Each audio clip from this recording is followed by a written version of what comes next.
Now, Paul McCloskey is getting closer and closer to another world title fight, and he deserves another chance. In 2011, he lost on a controversial cut-eye stoppage to Amir Khan in a world title fight. It was a cut that had closed itself about a minute later, and then had 12-round slugfest with Redis Prescott, the man who knocked Amir Khan cold a couple of years ago. That was in Belfast. Crowd loved it. I don't think anybody was sitting, and he won that fight. It was a big fight. It was a big year. And now he's getting ready to get back in the ring. I'm delighted to welcome Paul McCloskey, or Doody as he's known, back to the show. Good evening, Paul. Hi, Steve. How's it going? Fantastic, fella. So you're fighting this guy, Julio Diaz, Kings Hall, on May the 5th. Is it a potential eliminator, or is it just a proper international world-class fight? Well, I think the way the game is now, and any fight can be classed as an eliminator. Just, yeah, I think so. Yeah. I'm basically sitting ready to fight for a world title. The Prescott one was we were hoping to get a title shot after that, but a lot of belts get tied up sometimes, and it's not that easy to get a fight as quickly as you'd like, but I want to keep busy, and we want to fight quality opposition, and this boy's been sussed out. There's been a few other fighters we've been looking at that they weren't interested in fighting, so I'm just looking to move on quickly. Now, are you targeting anybody in particular, Paul, or are you just keeping your options open at light welter? In your head, because it's hard to get some of the guys back in the ring. I'm obviously thinking about Amir Khan, that sort of thing. Yeah. But Obviously, that'd be a dream to get the opportunity to rectify what happened that night, But again, the possibility of that happening now is slim because he's obviously tied up with the Peterson fight and stuff, Yeah. But no, for me, it's just about getting to where I want to get as a fighter, to be a world champion, and I fight any of the world champions at the minute, So hopefully this can happen very soon. And it would be fantastic if it could happen, as if somehow it could happen over in Belfast, at either the Kings or the Odyssey. That would be the place for it, wouldn't it? Oh, definitely amazing. The Odyssey Arena now, the night of Paul Prescott, albeit it wasn't my best performance, but well, it was a slugfest, Paul. I mean, you got dragged in. In all fairness, you can't beat yourself up over that, mate. Yeah, no, but I'm saying the tactics were spot on before the fight. Sure.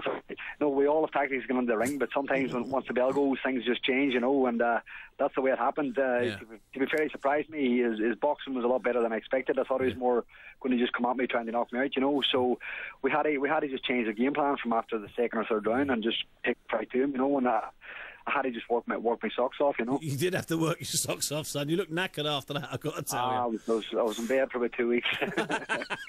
That's what I like about you. You don't mess around. You tell the absolute truth. Let me ask you this, Paul. I'm going to ask you a question about Amir Khan and Lamont Peterson last year, and try and cast your mind back to before the fight. Did you think that it was perhaps a risk and silly to go to a fighter like Peterson's hometown in the build-up? Well, I think if you're honest about it, of course it was. But again, the opportunity was there for both fighters, and they obviously, they probably were overconfident, maybe in the sense they thought it was just a matter of going to, they thought they could beat him. They thought they could beat him no problem, and I think they underestimated Lamont.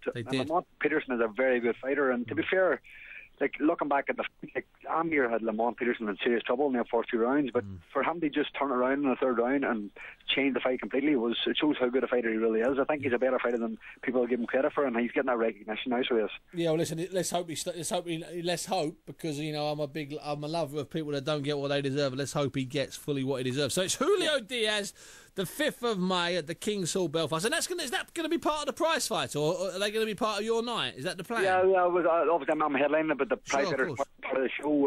Actually, there'll be one other fight on that night. Martin Lindsay fights. He's making his comeback. He's been out of the ring for about 15 months. He's had a few injuries, and he's back in training now himself. So he wants to get the ball rolling himself too. But that's the whole show's going to be, and it's causing quite a bit of excitement over here at the minute. So everybody's getting tuned in.